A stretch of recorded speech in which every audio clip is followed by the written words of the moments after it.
Hey everybody, welcome back to Flyin Miata. This is Kyle, and today we are going to go over some of the finishing touches that we've done to our 2018 V8 Miata build. Alright, in our last video we showed you the brakes and the suspension getting installed. To finish that up, we have bled the brakes, we have set the car down at its ride height, tightened to the bushings, we set the corner weight, and we also set the sway bar preload to 0. So we use adjustable VMAX end links that we sell for all the Miatas, and we use those to work out any preload that exists in the sway bar system. So we are done here, so let's move on to the engine bay. Alright, there's no doubt that there's a lot going on under here, so I'm going to kind of just go around the engine bay and show you what we've done. So we'll start at the back. We have this custom Flyin Miata Habu V8 firewall plate. It kind of covers a vacant area in the back that used to be occupied by the 4-cylinder high pressure fuel pump. Circling around, because the battery is now in the trunk, because there's no room for it up front, we have a jump point. Since the trunk only opens electronically or via a very hard to access emergency cable. Circling around, we have the coolant expansion tank. Because of the position of the radiator, this just made a lot more sense, and it also makes it a very easy system to bleed because it continually purges air bubbles. We have our custom AC lines, reusing the ends of the factory Mazda lines. This customer opted for a catch can for the PCV system. We have the GM PCM mounted to the custom airbox, the new air filter, and the new silicone intake that is shaped to clear the hood as well as snake it around to avoid the radiator. Tucked down in there is our fans and our radiator that we've gone over before. We have the stock Mazda fuse box, stock Mazda PCM, which has to be retained for electronics.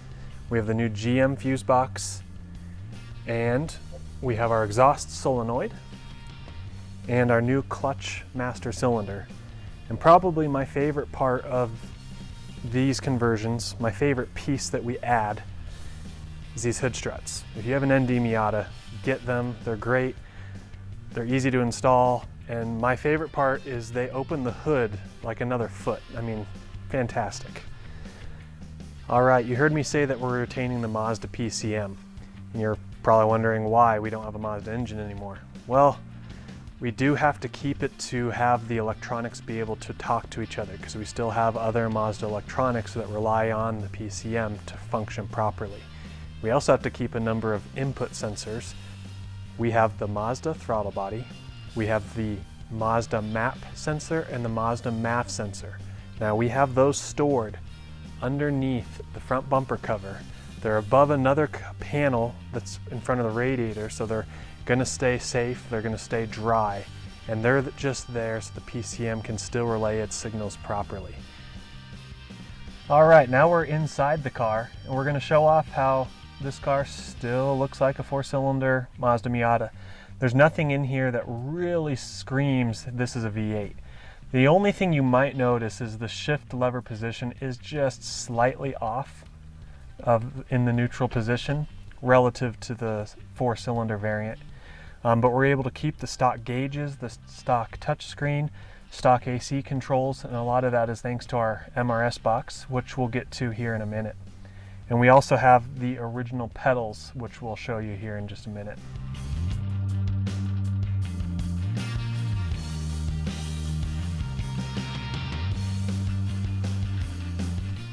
Hey everyone, I brought you in here today to talk to you about one of the challenges we had to overcome with this V8 conversion, that being the electronics integration. As you know, we're adding a lot of GM components, including electronics, and we're adding that to a Mazda system. You can't just put it in, wire them together, and hope that it will work, because it won't.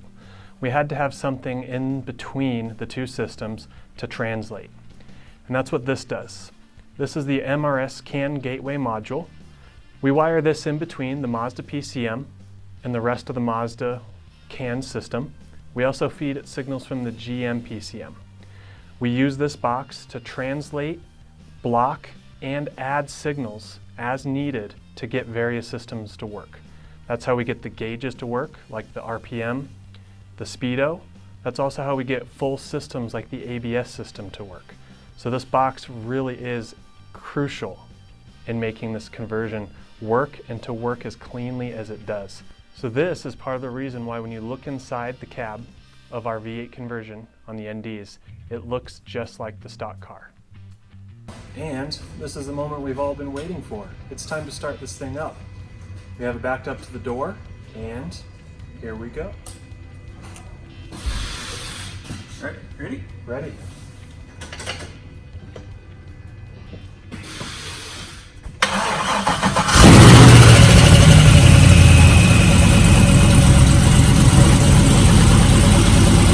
So with this being a fresh build, it's not uncommon to see a few things like smoke coming off the headers and fingerprints and such. But we'll go ahead and do all of our initial checks, make sure everything is nice and healthy.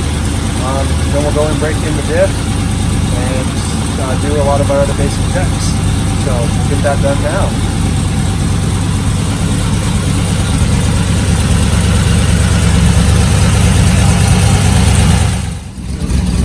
This is literally the first start. Everything has to be monitored and broken in. We've got to work the power steering fluid into the system. For the first drive, we've got to work the clutch fluid into the plates and the differential. We've got to go out and do ring seating. But before we do all that, we have to make sure the basics. There's no fuel leaks, no coolant leaks. We got to make sure that it comes up to temperature and the fans come on. So all the fundamentals are operating so that we know it's safe to go out and do the initial ring seating, which is a procedure that we do over the course of a couple days. And we drag that out for a while so that we get the optimal seat. And just taking everything slow, one step at a time, and make sure it's all good to go before we continue.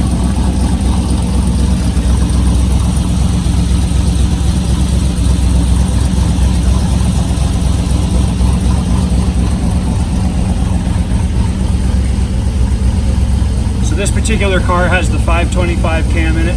So as you can see, you can hear, it's a pretty lopey cam at idle. It idles at a relatively high, high map. Whereas a stock cam would idle around 30 kilopascals. This is idling around 55 kilopascals. So it's going to be required that it idles a little bit faster, a little bit hotter. Yeah, other than that, this is a really fantastic cam for a hot rod. Yeah. Okay. So the fans are working, the vitals are looking good. This is pretty much a textbook first start. Kyle does such an amazing job putting these together that they just work. So now that we know the fans are working, we're up to temperature. What Kyle can do next is he can go and do the differential pack break-in and then go do the initial ring seating. After the initial ring seating, we'll bring it in and let it cool down and do another ring seating tomorrow. So we like to get a full temperature cycle in the first couple days between the ring seatings.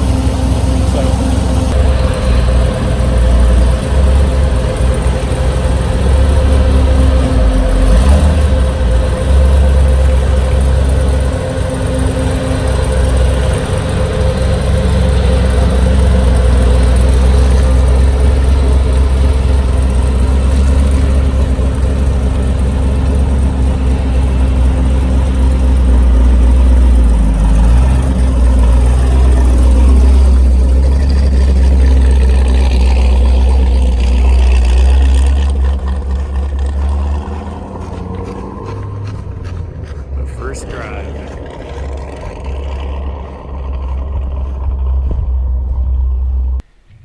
Hey everybody, thanks for joining us as we've gone over some of the details that have gone into this car. We hope you've enjoyed what you've seen. We do have one more video coming up. We're going to do a little bit of driving and also put the car on the dyno and see what it does. Do a little tuning and get it ready to send to the customer. So we'll see you then.